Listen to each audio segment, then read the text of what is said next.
Hello students, అందరికీ good morning. మన sky academy ఛానల్కి స్వాగతం. మన స్కై అకాడమీ టెలిగ్రామ్ ఛానల్ మీరందరూ జాయిన్ అయ్యాలి కదా. ఎవరైనా ఇంకా జాయిన్ అవ్వకపోతే వెంటనే జాయిన్ అవ్వండి.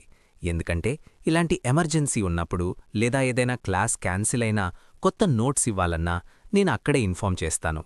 మన ఇంట్లో వాళ్లతో కమ్యూనికేట్ చేయడానికి వాట్సాప్ ఎలాగో మీతో కమ్యూనికేట్ చేయడానికి నాకు మన స్కై అకాడమీ టెలిగ్రామ్ అలా అన్నమాట. అర్థమవుతుందా? సరే, homework discussion, noun and verb agreement.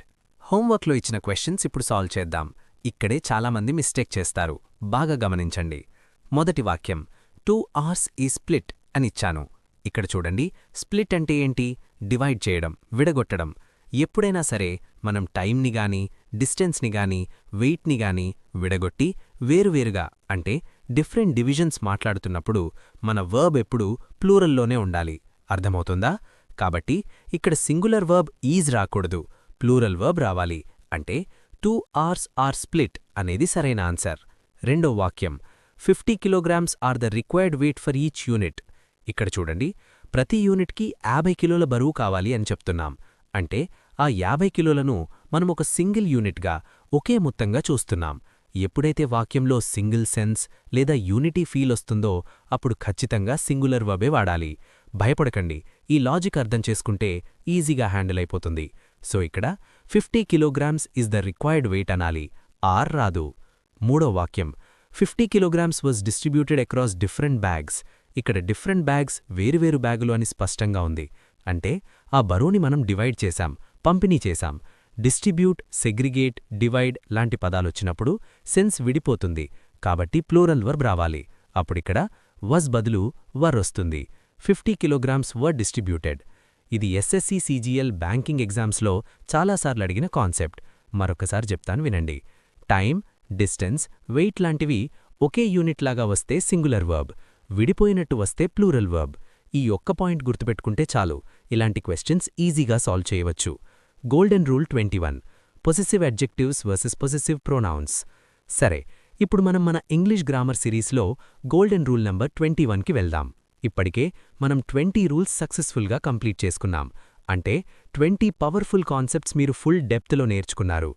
ఈరోజు మనం నేర్చుకోబోయే కాన్సెప్ట్ చాలామందికి ఎప్పటికీ కన్ఫ్యూజన్ ఉండే టాపిక్. నాకు నిజం చెప్పండి, ఎంతమందికి మైకి, మైన్కి మధ్య కన్ఫ్యూజన్ ఉంది? దిస్ ఈజ్ మై బ్యాగ్ అనాలా లేదా దిస్ ఈజ్ మైన్ బ్యాగ్ అనాలా? చాలామంది ఇంగ్లీష్లో మాట్లాడేటప్పుడు, రాసేటప్పుడు ఇక్కడే తడబడతారు. ఈరోజు ఆ కన్ఫ్యూజన్ మొత్తం దూరం చేస్తాను, ఫుల్ క్లారిటీ వచ్చేస్తుంది. ముందుగా కాన్సెప్ట్ అర్థం చేసుకుందాం. నెమ్మదిగా వినండి. మనకి 2 లిస్టులున్నాయి. ఒకటి possessive adjectives, 2 possessive pronouns. Adjectives list ఏంటంటే my, our, your, their, her, his, its. Pronouns list ఏంటంటే mine, ours, yours, theirs, hers, his, its. ఈ లిస్ట్ని బట్టి కొట్టాల్సిన అవసరం అస్సలు లేదు. ఒక చిన్న ట్రిక్ చెప్తాను, ఈజీగా గుర్తుండిపోతుంది. అడ్జెక్టివ్కి ప్రొనౌన్కి మధ్య తేడా ఎలా గుర్తుపట్టాలి? బాగా గమనించండి. ప్రొనౌన్స్ లిస్ట్లో ప్రతి పదం చివరన ఎస్ యాడ్ అయి ఉంటుంది. అవర్ అనేది అడ్జెక్టివ్ అయితే దానికి ఎస్ కలిపితే అవర్స్ అవుతుంది, అదే ప్రొనౌన్. యువర్ అనేది అడ్జెక్టివ్, ఎస్ కలిపితే యువర్స్ అవుతుంది, అది ప్రొనౌన్. దెయిర్ అనేది అడ్జెక్టివ్, దెయిర్స్ అనేది ప్రొనౌన్. హర్ అనేది అడ్జెక్టివ్, హర్స్ అనేది ప్రొనౌన్. ఇక హిజ్ మరియు ఇట్స్ అనేవి అడ్జెక్టివ్స్లోనూ ప్రొనౌన్స్లోనూ సేమ్గానే ఉంటాయి. ఎందుకంటే వాటి చివర ఆల్రెడీ ఎస్ ఉంది కాబట్టి వాటిని మార్చాల్సిన పనిలేదు. మనం సెపరేట్గా గుర్తుపెట్టుకోవాల్సింది కేవలం ఒకటే, మైకి ప్రొనౌన్ మైన్ అవుతుంది, అంతే. ఇంకేమీ కష్టపడాల్సిన పనే లేదు. ఈ ట్రిక్ అర్థమైందా అందరికీ? ప్రొనౌన్ని ఎలా గుర్తుపడతారు? దాని చివర సాధారణంగా ఎస్ ఉంటుంది, మైన్ మినహా. అయితే వీటిని ఎక్కడ వాడాలి? రూలేంటి? చాలా ఇంపార్టెంట్ పాయింట్ ఇది. అడ్జెక్టివ్ పనేంటి? అది నౌన్ గురించి వివరిస్తుంది. అంటే వాక్యంలో అడ్జెక్టివ్ రావాలంటే ఖచ్చితంగా దాని పక్కన ఒక నౌన్ ఉండాలి. నౌన్ ఉంటేనే అడ్జెక్టివ్ వస్తుంది. మరి ప్రొనౌన్ పనేంటి? ప్రొనౌన్ అంటేనే నౌన్కి బదులుగా వచ్చేది. అంటే నౌన్ లేనప్పుడు మాత్రమే ప్రొనౌన్ని వాడాలి. సింపుల్గా చెప్పాలంటే మీ వాక్యంలో ఆ పదం తర్వాత నౌన్ ఉందా? అయితే adjective list my, your, our వాడండి. మీ వాక్యంలో ఆ పదం తర్వాత నౌన్ లేదా? అయితే pronoun list mine, yours, ours వాడండి. ఎగ్జాంపుల్స్తో చూద్దాం, మీకింకా క్లియర్గా అర్థమవుతుంది. This is my car, mine car. ఇక్కడ వాక్యంలో కార్ అనేది ఉంది కదా, కార్ అనేదేంటి? ఒక నౌన్. నేనేం చెప్పాను? నౌన్ ఉంటే దాని ముందు ఏమొస్తుంది? అడ్జెక్టివ్ వస్తుంది. మరి మైన్లలో అడ్జెక్టివ్ ఏది? ఎస్ లేనిది అడ్జెక్టివ్ కాబట్టి my correct. This is my car అనాలి. This house is yours, your. ఈ వాక్యం చివర చూడండి. యువర్స్, యువర్ తర్వాత ఏమైనా నౌన్ ఉందా? లేదు కదా. వాక్యం అక్కడితో ఎండ్ అయిపోయింది.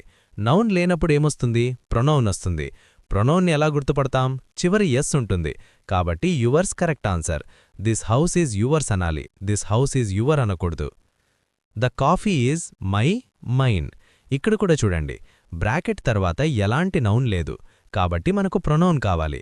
మై అనేది అడ్జెక్టివ్, మైన్ అనేది ప్రొనౌన్. కాబట్టి ద కాఫీ ఈజ్ మైన్ అవుతుంది. ఎంత సింపుల్గా ఉందో చూసారా? బ్యాంక్ క్లర్క్ ఎగ్జామ్స్లో ఇలాంటి చిన్న ఎర్రర్స్ ఇచ్చి మనల్ని కన్ఫ్యూజ్ చేస్తుంటారు. She gave him hurts suitcase. ఇక్కడ బ్రాకెట్ తర్వాత సూట్ కేస్ అనే నౌన్ ఉంది. నౌన్ ఉందంటే దానికంటే ముందు ఖచ్చితంగా అడ్జెక్టివ్ రావాలి. హర్ మరియు హర్స్లలో ఎస్ ఉన్నది ప్రొనౌన్, ఎస్ లేనిది అడ్జెక్టివ్. కాబట్టి ఇక్కడ హర్ వస్తుంది. She gave him her suit case అనేది రైట్ ఆన్సర్. అర్థమవుతుందా? సరే, మళ్ళీ ఒకసారి చూద్దాం. బ్లైండ్గా రూల్ గుర్తుపెట్టుకోవద్దు. కాన్సెప్ట్ని బ్రెయిన్లో ప్రింట్ చేసుకోండి. నౌన్ ఉంటే అడ్జెక్టివ్ వస్తుంది. నౌన్ లేకపోతే ప్రొనౌన్ వస్తుంది. ప్రొనౌన్లో ఎస్ ఉంటుంది, అడ్జెక్టివ్లో ఎస్ ఉండదు. హిజ్, ఇట్స్ మినహాయింపు. ఈ కాన్సెప్ట్ని నోట్స్లో రాసుకోండి. క్లాస్ వింటూ రన్నింగ్ నోట్స్ ప్రిపేర్ చేసుకోవాలి. బద్దకించకండి. మీ చేతులతో రాసుకుంటేనే ఎగ్జామ్కి హెల్ప్ అవుతుంది. సరే, ఇప్పుడు గోల్డెన్ రూల్ నంబర్ 22 దగ్గరకు వద్దాం. ఈ రూల్ ఎంత ఇంపార్టెంట్ అంటే ఎస్ఎస్సి సిజిఎల్ టియర్ 2 మెయిన్స్లోనూ ఎస్బీఐ ఈఓ ఎగ్జామ్స్లోనూ ఈ కాన్సెప్ట్ మీద పదే పదే క్వశ్చన్స్ రిపీట్ అవుతుంటాయి. చాలామంది స్టూడెంట్స్ ఈ ఒక్క పాయింట్ తెలియక మార్కులు పోగొట్టుకుంటారు. కానీ మీరు భయపడకండి, మన స్కై అకాడమీ స్టూడెంట్స్ ఇలాంటి క్వశ్చన్స్ని ఈజీగా హ్యాండిల్ చేస్తారు. ఒక వాక్యం తీసుకోండి. She appreciated him helping her with the project at the last minute. చదవడానికి వాక్యం ఎంతో పర్ఫెక్ట్గా, న్యాచురల్గా అనిపిస్తోంది కదా, ఏ తప్పూ లేనట్టుగా అనిపిస్తుంది. కానీ దీంట్లో ఒక పెద్ద గ్రామర్ మిస్టేక్ ఉంది. అదేంటో అర్థం చేసుకోవాలంటే ముందుగా మీరు జెరెండ్ అంటే ఏంటో తెలుసుకోవాలి. నెమ్మదిగా వినండి. జెరెండ్ అంటే ఏంటంటే వర్బ్ యొక్క ఐఎన్జీ ఫామ్, అంటే వర్బ్ ప్లస్ ఐఎన్జీ ఎప్పుడైతే వాక్యంలో ఒక నౌన్ లాగా పనిచేస్తుందో అప్పుడు దాన్ని మనం జెరెండ్ అంటాము. ఉదాహరణకి, smoking is injurious to health. ఇక్కడ వాక్యం దేనితో మొదలైంది? స్మోకింగ్తో మొదలైంది. ఒక వాక్యం సాధారణంగా సబ్జెక్ట్తో మొదలవుతుంది కదా. సబ్జెక్ట్ స్థానంలో ఏముంటుంది? నౌన్ లేదా ప్రొనౌన్ ఉంటుంది. అంటే ఇక్కడ స్మోకింగ్ అంటే స్మోక్ ప్లస్ ఐఎన్జీ అనేది ఒక నౌన్ లాగా పనిచేస్తోంది. ఈ ఐఎన్జీ ఫామ్లో ఉన్న నౌన్నే మనం జెరెండ్ అని పిలుస్తాము. మరొక్కసారి చెప్తాను వినండి. ఐఎన్జీ ఫామ్లో ఉన్న నౌన్నే జెరెండ్ అంటారు. ఇక్కడి వరకు క్లియరా? సరే, ఇప్పుడు రూల్కి వద్దాం. ఇందాక రూల్ నెంబర్ 21లో నేను మీకు ఏం నేర్పించాను? నౌన్కి ముందు ఎప్పుడూ ఏమొస్తుందని చెప్పాను? యాడ్జెక్టివ్ వస్తుందని చెప్పాను కదా. మరి జెరెండ్ కూడా ఒక నౌనే కదా. కాబట్టి ఆ జెరెండ్ అంటే ఐఎన్జీ ఫామ్ నౌన్కు ముందు కూడా ఖచ్చితంగా యాడ్జెక్టివ్ మాత్రమే రావాలి. ఎట్టి పరిస్థితుల్లోనూ ప్రొనౌన్ గానీ ఆబ్జెక్టివ్ కేస్ గానీ రాకూడదు. చాలా ఇంపార్టెంట్ పాయింట్ ఇది. మీ నోట్స్లో పెద్దక్షరాలతో రాసుకోండి. జెరెండ్ అంటే ఐఎన్జీ ఫామ్కు ముందు ఎల్లప్పుడూ పొసెసివ్ యాడ్జెక్టివ్ అంటే my, our, your, their, his, her మాత్రమే రావాలి. ఇప్పుడు మళ్ళీ ఆ ఎగ్జాంపుల్ని చూద్దాం. She appreciated him helping her with the project. ఇక్కడ హెల్పింగ్ అనేది ఐఎన్జీ ఫామ్లో ఉన్న జెరెండ్ అంటే నౌన్. దీనికంటే ముందేమొచ్చింది? హిమ్ వచ్చింది. హిమ్ అనేదేంటి? అదొక ఆబ్జెక్ట్. హీ అనేది సబ్జెక్ట్, హిమ్ అనేది ఆబ్జెక్ట్, హిజ్ అనేది యాడ్జెక్టివ్. మనమేం నేర్చుకున్నాం? ఐఎన్జీ పదానికి ముందు యాడ్జెక్టివ్ రావాలి అని. మరి హిమ్కి యాడ్జెక్టివ్ ఫామ్ ఏంటి? హిజ్. కాబట్టి కరెక్ట్ సెంటెన్స్ ఏంటంటే she appreciated his helping her with the project. Wow కదా. వినడానికి హిజ్ హెల్పింగ్ కొంచెం వింతగా అనిపించచ్చు, కానీ గ్రామర్ పరంగా 100% పర్ఫెక్ట్ రూల్ ఇది. ఇంకొన్ని ఎగ్జాంపుల్స్ చేద్దాం. అప్పుడు కాన్సెప్ట్ మీ బ్రెయిన్లో ఫిక్స్ అయిపోతుంది. I don't like them joining the competitors company. ఈ వాక్యంలో తప్పెక్కడుంది? జాయినింగ్ అనేది ఐఎన్జీ వర్డ్ అంటే జెరెండ్. దాని ముందు దెమ్ వచ్చింది. దెమ్ అనేది ఆబ్జెక్ట్. మనకు కావాల్సిందేంటి? యాడ్జెక్టివ్ కావాలి. దేకి యాడ్జెక్టివ్ ఫామ్ ఏంటి? దేర్. దేర్ అనేది యాడ్జెక్టివ్, దేర్స్ అనేది ప్రొనౌన్. కాబట్టి ఆన్సర్ ఏంటంటే I don't like their joining అని రావాలి. We are surprised by your joining us for dinner unexpectedly. ఇక్కడ జాయినింగ్ అనే జెరెండుంది, దాని ముందు యోర్ ఉంది. యోర్ అనేది యాడ్జెక్టివ్ అవునా కాదా? అవును. కాబట్టి ఈ వాక్యంలో ఎలాంటి తప్పు లేదు, నో ఎర్రర్. ఇంకొక example, everybody is curious about her joining the new firm. ఇక్కడ జాయినింగ్కు ముందు హర్ వచ్చింది. షీకి ఆబ్జెక్ట్ ఫామ్ హర్ అవుతుంది, అలాగే యాడ్జెక్టివ్ ఫామ్ కూడా హర్రే అవుతుంది. కాబట్టి ఇక్కడ హర్ యాడ్జెక్టివ్ లాగానే పనిచేస్తోంది. కాబట్టి ఇది కూడా కరెక్ట్ సెంటెన్స్. ఇక్కడే చాలామంది తప్పులు చేస్తారు. వాళ్ళకి దెమ్ జాయినింగ్, హిమ్ గోయింగ్ అనేవి వినడానికి బాగానే ఉంటాయి, కాబట్టి తప్పెక్కడుందో పసిగట్టలేరు. కానీ మన స్కై అకాడమీ స్టూడెంట్స్కి మాత్రం రూల్ తెలుసు. ఐఎన్జీ వర్డ్ ఉందా, ముందు యాడ్జెక్టివ్ ఉండాలి, అంతే. సరే, నెక్స్ట్ రూల్కి వెళ్లే ముందు ఒక చిన్న విషయం. క్లాస్కి అందరూ లైవ్లో రావడానికి ట్రై చేయండి. నా క్లాస్ ప్రతిరోజు ఉదయం 11 గంటలకుంటుంది కదా. కొందరు స్టూడెంట్స్ తర్వాత రికార్డెడ్ వీడియో చూస్తున్నారు, కానీ లైవ్లో ఉన్న కిక్ రికార్డెడ్లో ఉండదు. ఒక్కోసారి నా హెల్త్ బాలేకపోయినా సరే మీరందరూ వెయిట్ చేస్తూ ఉంటారని ఎనర్జీ డ్రింక్ తాగుతూ మరీ క్లాస్ తీసుకుంటున్నాను. ఎందుకంటే మన మధ్య ఆ కనెక్షన్ ఉండాలి. కాబట్టి రేపటి నుండి అందరూ లైవ్లో ఉండాలి, సరేనా? ఇప్పుడు గోల్డెన్ రూల్ నంబర్ 23 దగ్గరకొద్దాం. దీంట్లో మనం రిఫ్లెక్సివ్ ప్రొనౌన్స్ గురించి తెలుసుకుందాం. చాలా సింపుల్ కాన్సెప్ట్ అండి, భయపడకండి. రిఫ్లెక్సివ్ ప్రొనౌన్ అంటే చివరన సెల్ఫ్ లేదా సెల్వ్స్ వచ్చే పదాలు. ఉదాహరణకు మైసెల్ఫ్, హిమ్సెల్ఫ్, హర్సెల్ఫ్, దెమ్సెల్వ్స్. వీటిని ఎప్పుడు వాడతాము? ఒక చిన్న ఉదాహరణ చెప్తాను. మీరొక అద్దం ముందు నించున్నారనుకోండి. అద్దంలో ఎవరు కనిపిస్తారు? మీరే కనిపిస్తారు. మీరు అద్దం ముందు నిలబడితేనే రిఫ్లెక్షన్ వస్తుంది, లేకపోతే రాదు, అవునా? సరిగ్గా గ్రామర్లో కూడా ఇంతే. ఒక వాక్యంలో పనిచేసేవాడు సబ్జెక్ట్ మరియు ఆ పని ఫలితాన్ని అనుభవించేవాడు ఆబ్జెక్ట్ ఇద్దరూ ఒక్కరే అయినప్పుడు మనం రిఫ్లెక్సివ్ ప్రొనౌన్ని వాడతాము. అంటే మీరు చేసిన పని మీ మీదే రిఫ్లెక్ట్ అయితే దాన్ని రిఫ్లెక్సివ్ ప్రొనౌన్ అంటారు. ఇంగ్లీష్లో ఇంట్రడక్షన్ ఇచ్చుకునేటప్పుడు మైసెల్ఫ్ రాహుల్, మైసెల్ఫ్ ప్రియా అంటూ మొదలు పెడతారు. ఇది 100% తప్పు. రిఫ్లెక్సివ్ ప్రొనౌన్ అనేది ఎప్పుడూ వాక్యానికి సబ్జెక్ట్గా రాకూడదు. ఐ యామ్ రాహుల్ లేదా మై నేమ్ ఈస్ రాహుల్ అనాలి. ఎప్పుడైనా ఇంటర్వ్యూకి వెళ్ళినప్పుడు మైసెల్ఫ్తో స్టార్ట్ చేయకండి. మరి వీటిని ఎప్పుడు వాడాలి? ఇంగ్లీష్లో కొన్ని ప్రత్యేకమైన వర్బ్స్ ఉన్నాయి. ఆ వర్బ్స్ తర్వాత ఎవరైనా ఆబ్జెక్ట్ లేకపోతే అప్పుడు ఈ రిఫ్లెక్సివ్ ప్రొనౌన్స్ వాడాలి. ఆ పదాలేంటంటే enjoy, avail, amuse, acquit, resign, pride, adjust, reconcile. నోట్స్లో రాసుకోండి, చాలా ఇంపార్టెంట్. ఎగ్జాంపుల్స్తో చూద్దాం. Raman enjoyed himself at the party. ఇక్కడ రమన్కి తనే ఎంజాయ్ చేశాడు, తన మీద తనే ఆ పనిని రిఫ్లెక్ట్ చేసుకున్నాడు. ఒక ఎగ్జామ్ క్వశ్చన్ చూద్దాం. ఐ ఎమ్యూజ్డ్ మీ. నేను నన్ను నేనే ఎంటర్టైన్ చేసుకున్నాను అని చెప్పాలి. నేను పనిచేశాను ఐ, దాని ఫలితం కూడా నా మీదే పడింది మీ. ఇలాంటప్పుడు మీ వాడకూడదు, దానికి బదులు ఐ ఎమ్యూజ్డ్ మైసెల్ఫ్ అనాలి. ఇది సరైన వాక్యం. హీ ఎక్విటెడ్ హిమ్సెల్ఫ్ అంటే అతను తనను తాను నిర్దోషిగా నిరూపించుకున్నాడు.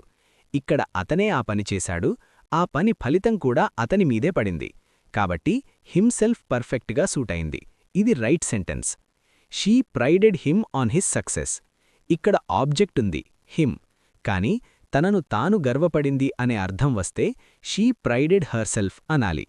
ఒకటే గుర్తుపెట్టుకోండి, ఎవరైతే పనిచేస్తున్నారో సబ్జెక్ట్ ఆ పని ప్రభావం వాళ్లమీదే పడితే అప్పుడు ఖచ్చితంగా సెల్ఫ్ లేదా సెల్వ్స్ వర్డ్స్ వాడాలి.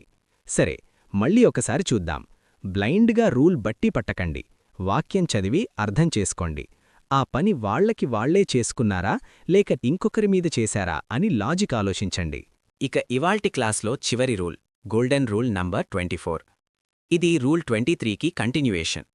రూల్ 23లో ఏ పదాల తర్వాత సెల్ఫ్ రావాలో నేర్చుకున్నాం. మరి రూల్ 24లో ఏ పదాల తర్వాత సెల్ఫ్ రాకూడదో నేర్చుకోబోతున్నాం. అవును, ఇంగ్లీష్లో కొన్ని వర్బ్స్ ఉన్నాయి. వాటి తర్వాత మీరు రిఫ్లెక్సివ్ ప్రొనౌన్ వాడితే అది పెద్ద తప్పవుతుంది. ఎగ్జామినర్ ఖచ్చితంగా ఆ పదాల తర్వాత సెల్ఫ్ ఇచ్చి మిమ్మల్ని కన్ఫ్యూజ్ చేయడానికి చూస్తాడు. మీరు ఆ క్రాప్లో పడకూడదు. ఆ పదాలేంటో చూద్దాం. Keep, stop, turn, qualify, bathe, move, rest, hide. ఈ లిస్ట్ కూడా రాసుకోండి, చాలా ఇంపార్టెంట్. ఈ పదాల తర్వాత సెల్ఫ్ వర్డ్స్ ఎందుకు వాడకూడదు? ఇప్పుడు హైడ్ అనే పదం తీసుకోండి. హైడ్ అంటే దాగోవడం. మీరు ఎక్కడైనా దాక్కున్నారు అంటే మిమ్మల్ని మీరే దాచుకున్నట్టు కదా లెక్క. I hid behind the door అనాలి కానీ I hid myself behind the door అనాల్సిన పని లేదు. ఎందుకంటే దాక్కోవడం అనే పని మీ అంతట మీరే చేసే పని.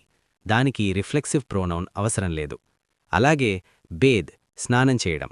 స్నానమనేది ఎవరికి వారే చేసుకుంటారు కదా, కాబట్టి హీ బేద్డ్ హిమ్సెల్ఫ్ అనడం తప్పు. జస్ట్ హీ బేద్డ్ అంటే సరిపోతుంది. ఆ పదంలోనే తనకు తానుగా అనే అర్థముంది, కాబట్టి మళ్ళీ సెల్ఫ్ వాడటం తప్పు. కొన్ని ఎగ్జామ్ క్వశ్చన్స్ చూద్దాం. You should stop your self from making such mistakes. ఇది తప్పు, ఎందుకంటే స్టాప్ అనే పదం తర్వాత రిఫ్లెక్సివ్ ప్రోనౌన్ రాకూడదు. ఆపుకోవడం అనేది ఒక వ్యక్తి తనకు తానుగా చేసే పనే, కాబట్టి you should stop from making such mistakes అనాలి. He qualified himself for the exam చాలామంది వాడతారు, కానీ ఇది గ్రామర్ ప్రకారం రాంగ్. ఎగ్జామ్ క్వాలిఫై అవ్వడం అనేది మీరు కష్టపడి మీరే సాధించేది. దీనికి హిమ్సెల్ఫ్ అక్కర్లేదు. He qualified for the exam అనాలి. The criminal hid himself in the forest. Logic ఏంటి? హైడ్ తర్వాత హిమ్సెల్ఫ్ రాకూడదు, కాబట్టి correct answer the criminal hid in the forest. అర్థమవుతోందా స్టూడెంట్స్? ఏ పదాల తర్వాత సెల్ఫ్ రావాలో, ఏ పదాల తర్వాత రాకూడదో మనం స్పష్టంగా తెలుసుకోవాలి. కాబట్టి ఈ 2 లిస్టులను మీ స్టడీ టేబుల్ ముందు అంటించుకోండి. రోజూ చూస్తూ ఉండండి, ఈజీగా బ్రెయిన్లో రిజిస్టర్ అయిపోతాయి. Rules 21 and 22. ఇందాక నేర్చుకున్న రూల్స్ని ఒక్కసారి టెస్ట్ చేద్దాం. నేనిక్కడ కొన్ని క్వశ్చన్స్ ఇస్తాను, మీరు ఫటాఫట్ ఆన్సర్స్ చెప్పాలి. నెమ్మదిగా ఆలోచించి కరెక్ట్ ఆన్సర్ ఇవ్వండి, భయపడకండి. Question number 1. The coffee is my or mine. ఏమొస్తుందిక్కడ? నేను మీకిచ్చిన ట్రిక్ ఏంటి? బ్రాకెట్ తర్వాత నౌన్ ఉందా లేదా చెక్ చేయాలి. ఇక్కడ బ్రాకెట్ తర్వాత ఏమైనా ఉందా? లేదు కదా, వాక్యం ఎండ్ అయిపోయింది. నౌన్ లేకపోతే మనకేం కావాలి? ప్రోనౌన్ కావాలి. మై అనేది ఎడ్జెక్టివ్, మైన్ అనేది ప్రోనౌన్, కాబట్టి answer mine. The coffee is mine అనేది correct. Question number 2. She gave him her or hers suitcase. ఇక్కడ బ్రాకెట్ తర్వాత సూట్ కేస్ అనే పదం ఉంది. సూట్ కేస్ అనేది ఒక వస్తువు పేరు, అంటే అది నౌన్. నౌన్కి ముందు ఎప్పుడూ అడ్జెక్టివ్ రావాలి. హర్ అనేది అడ్జెక్టివ్, హర్స్ చివర ఎస్ ఉంది కాబట్టి ప్రోనౌన్. మనకు కావాల్సింది అడ్జెక్టివ్ కాబట్టి answer her. She gave him her suit case. Question number 3. Your nature is very friendly. Bracket తర్వాత నేచర్ అనే నౌన్ ఉంది. నౌన్కి ముందు ఏమొస్తుంది? అడ్జెక్టివ్ వస్తుంది. ఎస్ లేనిది అడ్జెక్టివ్, కాబట్టి answer your. Your nature is very friendly. Question number 4. We are surprised by your or yours joining us for dinner unexpectedly. ఈ question చూడండి, ఇది రూల్ నంబర్ 22కి సంబంధించింది. ఇక్కడ జాయినింగ్ అనేది ఐఎన్జీ ఫామ్లో ఉంది. దీన్నే మనం జెరండ్ అంటాం కదా. జెరండ్ అనేది ఒక నౌన్ లాగా పనిచేస్తుంది, కాబట్టి దాని ముందు ఖచ్చితంగా ఎడ్జెక్టివ్ రావాలి. యోర్ అనేది ఎడ్జెక్టివ్, కాబట్టి ఈ వాక్యం 100% రైట్. ఎగ్జామ్లో సర్ప్రైజ్డ్ బై యూ జాయినింగ్ అనో లేదా యార్స్ జాయినింగ్ అనో ఇస్తాడు. ఇక్కడే చాలామంది మిస్టేక్ చేస్తారు. మీరు ఆ ట్రాప్లో పడకూడదు. Question number 5. Everybody is curious about she or her or hers joining the new firm. మళ్ళీ ఇక్కడ జాయినింగ్ అనే జెరండ్ వచ్చింది.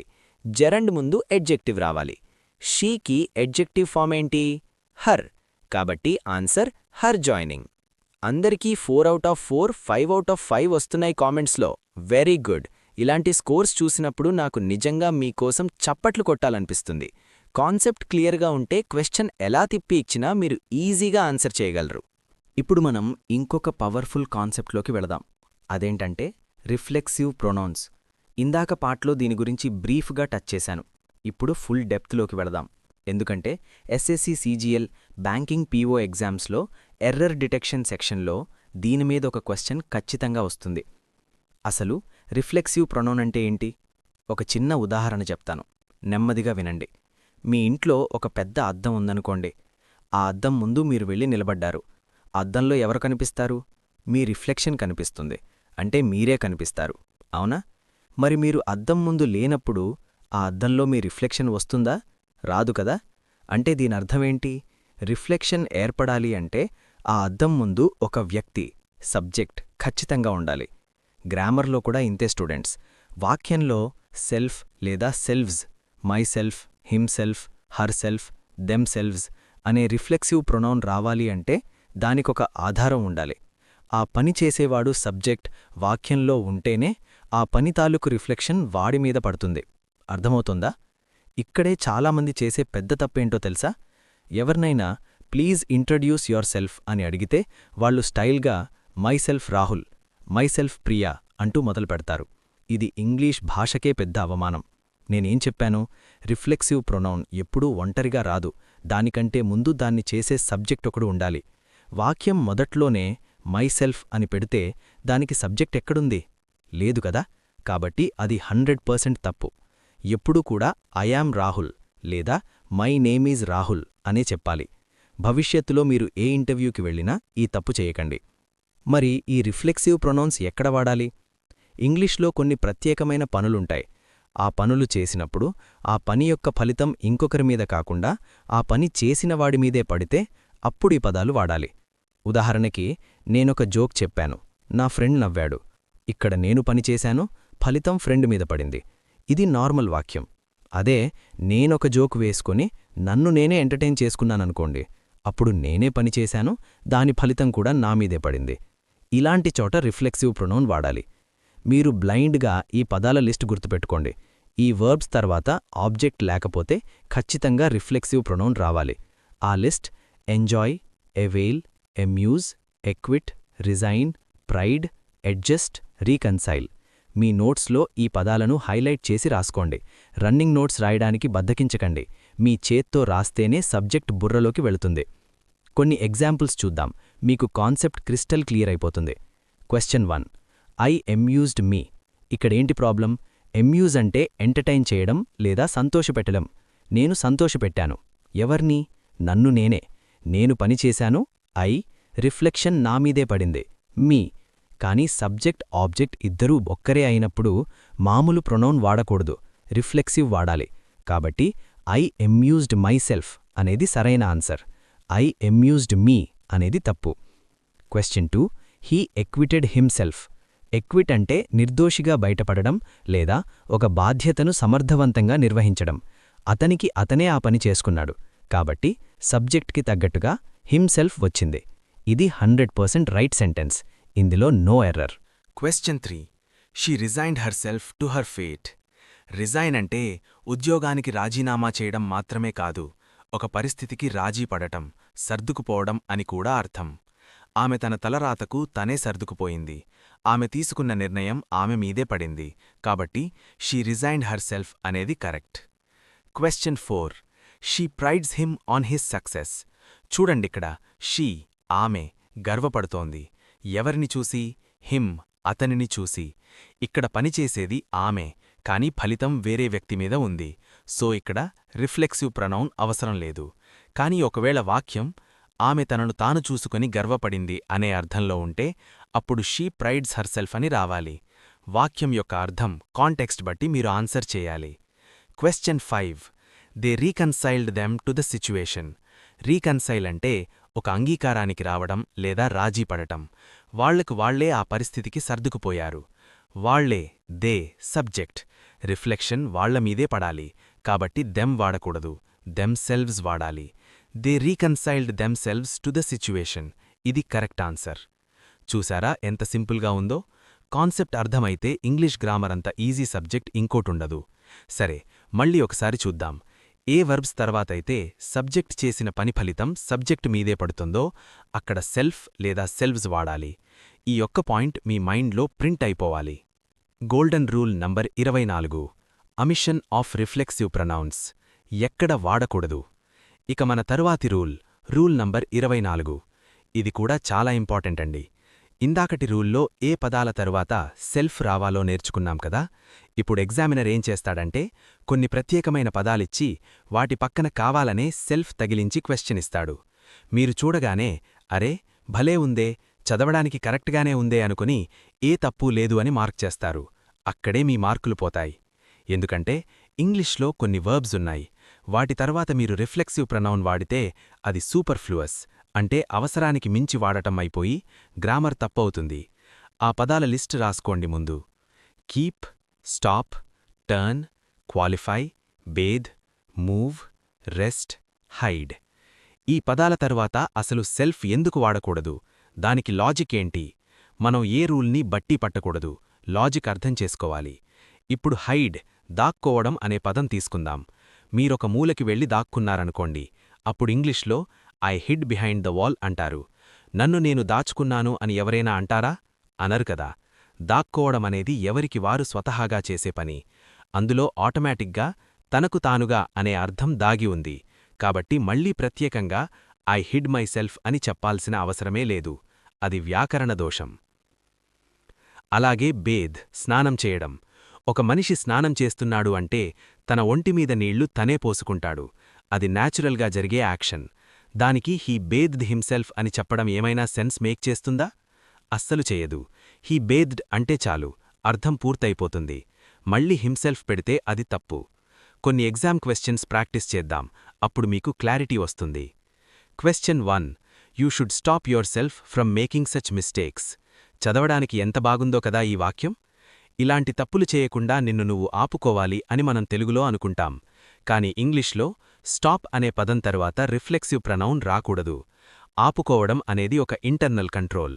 కాబట్టి you should stop from making such mistakes అనేది అబ్సల్యూట్లీ కరెక్ట్. ఆ యోర్ సెల్ఫ్ని తీసేయాలి. Question 2. He qualified himself for the exam. చాలామంది students ఈ తప్పు చేస్తారు. సార్ నేను ఎగ్జామ్ క్వాలిఫై అయ్యాను సార్ అంటారు. నువ్వు కష్టపడి చదివితే క్వాలిఫై అయ్యేది నువ్వే కదా, మళ్ళీ నన్ను నేను క్వాలిఫై చేసుకున్నాను అని చెప్పడమెందుకు? క్వాలిఫై అనే పదం పక్కన ఎప్పుడూ సెల్ఫ్ రాకూడదు. He qualified for the exam అంతే. ఇదే కరెక్ట్ సెంటెన్స్. ఇక్కడే చాలామంది మిస్టేక్ చేస్తారు. Question 3. The car turned it self suddenly. Car దానంతట అదే తిరిగింది అని చెప్పడానికి టర్న్డ్ ఇట్ సెల్ఫ్ అని వాడతారు కొందరు. కానీ టర్న్ తిరగడం లేదా మలుపు తీసుకోవడం అనేది డైరెక్షన్ మార్చుకోవడం. దానికి రిఫ్లెక్సివ్ అవసరం లేదు. ద కార్ టర్న్డ్ సడన్లీ అంటే సరిపోతుంది. ఆ ఇట్ సెల్ఫ్ అనేది ఎక్స్ట్రా లగేజ్, దాన్ని తీసేయాలి. Question 4. After a long walk he rested himself under a tree. చాలా దూరం నడిచిన తర్వాత అతను ఒక చెట్టు కింద విశ్రాంతి తీసుకున్నాడు. విశ్రాంతి తీసుకోవడం, రెస్ట్ అనేది ఎవరి బాడీకి వాళ్ళు ఇచ్చుకునే రిలాక్సేషన్. దీనికి హిమ్సెల్ఫ్ ఎందుకు? అక్కర్లేదు. కాబట్టి he rested under a tree అనాలి. సో స్టూడెంట్స్, అర్థమవుతోందా ఏ పదాల తర్వాత సెల్ఫ్ వాడాలో? Enjoy, avail, amuse etcetera. ఏ పదాల తర్వాత వాడకూడదో? Hide, stop, bathe, qualify, rest etcetera. మీకు మైండ్లో ఒక స్పష్టమైన క్లారిటీ ఉండాలి. ఈ 2 లిస్టులను మీ స్టడీ టేబుల్ ముందు అంటించుకోండి. రోజూ ఉదయం లేవగానే ఒకసారి చూడండి. ఒక 2-3 రోజులు అలా చూస్తే చాలు, మీ బ్రెయిన్లో ఆటోమేటిక్గా ఫిక్స్ అయిపోతాయి. ఈజీగా హ్యాండిల్ అయిపోతుంది. Class conclusion and actionable steps. ఇవాల్టికి ఈ కాన్సెప్ట్స్ చాలు. ఎక్కువగా చెప్తే బ్రెయిన్ ఓవర్లోడ్ అయిపోతుంది. ఈరోజు మనం నేర్చుకున్న ఈ 4 రూల్స్, రూల్ 21 to 24 చాలా చాలా ఇంపార్టెంట్. వీటిని రేపు మళ్ళీ రివైజ్ చేసుకుని రండి. మరో ముఖ్యమైన విషయం, క్లాస్ వినడం ఎంత ఇంపార్టెంటో ప్రాక్టీస్ చేయడం కూడా అంతే ఇంపార్టెంట్. నోట్స్ రాసుకోవడానికి బద్ధకించకండి అని నేను పదే పదే ఎందుకు చెప్తున్నానంటే, ఎగ్జామ్ ముందు రోజు మీరు ఈ వీడియో మొత్తం మళ్ళీ చూడలేరు. మీ సొంత చేతిరాతతో రాసుకున్న నోట్స్ మాత్రమే మీకు రివిజన్కి ఉపయోగపడుతుంది. నేను మీకు ప్రామిస్ చేసినట్లుగా ఈరోజు నేర్చుకున్న కాన్సెప్ట్స్ మీద ఒక ప్రాక్టీస్ పీడిఎఫ్ని మన స్కై అకాడమీ టెలిగ్రామ్ ఛానల్లో అప్లోడ్ చేస్తాను. ఇది కంప్లీట్గా ఫ్రీ, ఎవరైనా సరే డౌన్లోడ్ చేసుకోవచ్చు. కాబట్టి క్లాస్ అయిపోయిన వెంటనే టెలిగ్రామ్ ఓపెన్ చేసి మన ఛానల్లో జాయిన్ అవ్వండి. అందులో ఉన్న క్వశ్చన్స్ అన్నీ సాల్వ్ చేయండి. ఎక్కడైనా డౌట్ వస్తే రేపటి లైవ్ క్లాస్లో నన్ను అడగండి. నిన్నటి క్లాస్కి సంబంధించి దాదాపు 62 మంది స్టూడెంట్స్ కమెంట్స్లో హోంవర్క్ ఆన్సర్స్ పెట్టారు. ఈరోజు ఆ నంబర్ ఖచ్చితంగా పెరగాలి. ఈ వీడియో కింద కమెంట్ సెక్షన్లో నేను మీకిచ్చే హోంవర్క్కి ఆన్సర్స్ రాయండి. నేను ప్రతి ఒక్కరి కమెంట్ చదువుతాను. అలాగే మీలో ఎవరైనా ఎస్ఎస్సి క్యాలెండర్ని టార్గెట్ చేసి కంప్లీట్ సిలబస్ని బేసిక్స్ నుండి అడ్వాన్స్డ్ లెవెల్ వరకు నేర్చుకోవాలి అనుకుంటే మన స్కై అకాడమీ యాప్లో కొత్త బ్యాచెస్ లాంచ్ అయ్యాయి. మీరు పర్టికులర్గా CGL కావాలి కావాలంటే ఆ బ్యాచ్ తీసుకోవచ్చు, లేదా CHSL, MTS, స్టెనో ఇలా ఏదైనా సరే. నా సలహా ఏంటంటే అన్ని కోర్సులు కవర్ అయ్యేలాగా ఒకేసారి స్కై మహాప్యాక్ తీసుకుంటే మీకు చాలా డబ్బులు సేవ్ అవుతాయి, అన్ని క్లాసెస్కి యాక్సెస్ వస్తుంది. మీకు ప్రిపరేషన్కి సంబంధించిన బుక్స్ కావాలన్నా కూడా మన యాప్లో స్టోర్ సెక్షన్లో దొరుకుతాయి. మీరు కోర్స్ కొంటున్నా లేదా బుక్స్ కొంటున్నా పేమెంట్ చేసే ముందు కూపన్ కోడ్ దగ్గర SKY అని టైప్ చేయండి. SKY అని క్యాపిటల్ లెటర్స్లో రాయండి. మీకు మ్యాక్సిమం డిస్కౌంట్ వస్తుంది. యాప్లో చూపించే ప్రైస్ కంటే తక్కువకే మీకు కోర్స్ వస్తుంది. కాబట్టి ఈ ఆపర్చునిటీని మిస్ అవ్వకండి. So that is it for today. Thank you so much all of you. Take care and have a great day.